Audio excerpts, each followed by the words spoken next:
obviously haven't made a video of him in quite some time as well. So when I go to put on the halter, he still challenges me a bit, but I'm not making any issue out of it, just working through it and just making him know that it's not going to work. So let's see how it goes. I'll explain as we go as well. There we go. Alright, so there I just kind of waited on him to just quiet down a tiny bit. You'll see that his neck is still pulled up and he's still like really in self-preservation mode, but he'll work through it soon enough.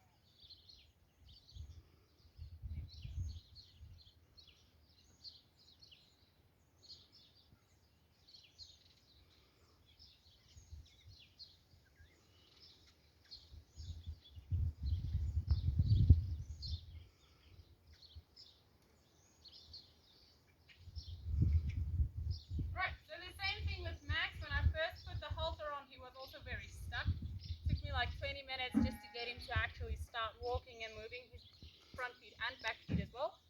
But he actually took it fairly well. He had the halter on a few times more than what Thunder did, so he's supposed to be able to respond a bit better to it.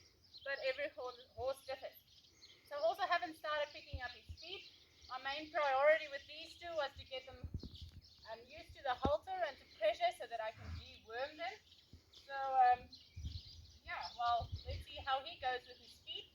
The reason why I make two videos with different horses is so that you can see how every horse differs and they respond differently.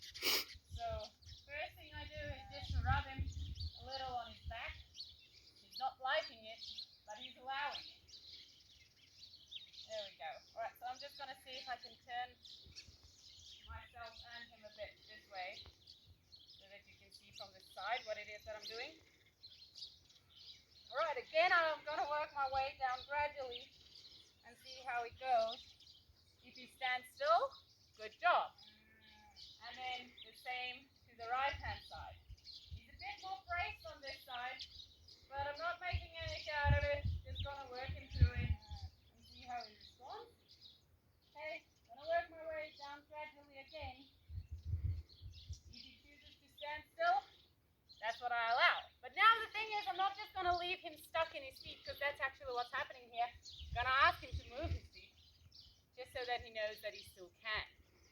Alright, so then I'm going to go down again, and if he stands still this time, with his foot again, I might apply pressure just to ask him to pick it up, and see how he responds.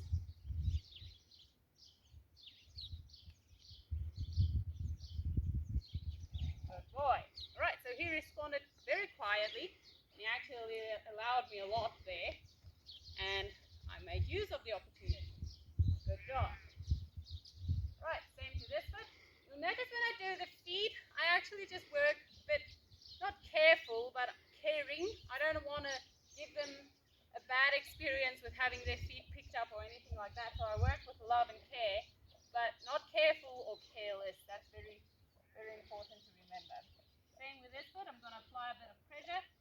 If he picks it up, good. If he doesn't, I might apply more pressure. And as long as he wants to give it, I hold it, but I give it back before he can take it back. Very well, Thunder. Good job. Oh, Max. Alright, so what I might do is, as he's actually fairly okay with me picking up his front feet, I might go in and start working on that hind feet as well. But the most important thing to remember when you start working on that hind feet is make sure that you have that hind quarter. If I step in, I want him to be able to step his feet away from me. This teaches them not to kick at you, so that they know they can and should move their feet, and I make sure to do it to both sides. There, he stepped it through nicely. Alright, so that is the first thing I want to check that I do have when I go in for that hindquarters. And then obviously again, I work my way over to his hind feet gradually. Just remember, this horse has never had his feet picked up before, so obviously I can't just go in and expect him to be okay with it. So I work my way gradually down to his hind leg, from his shoulders or his withers, as that is where he's trusting me a lot. So I work down gradually, and when I go down, I make sure to be at his hindquarters. I don't stand here and try to work over there, because then I make him uncomfortable as well. Alright, so again here, gonna work my way down if he stands still, I give him a release. So I'm just going to step his hindquarters. And also, obviously, to get him to expose this side to the camera. Alright, so the same thing here. I work my way down from the shoulders all the way down to his butt in circular movements. And he stands still. He allows me. I release him. And I ask for that hindquarters again. Just to remind him that he can step his feet and he should step his feet if he wants to. Right, so now if he stands still again, I might apply pressure. If he picks up, I release. If he gives it to me, I hold it for a second longer. Right, so there was a slight pick. Not an issue because he didn't really try to harm me, but I might just go down again. And ask for that pressure again. Good. And there I just held it a second longer and waited on him to hold that foot for me. Now I might go to the right hand side again.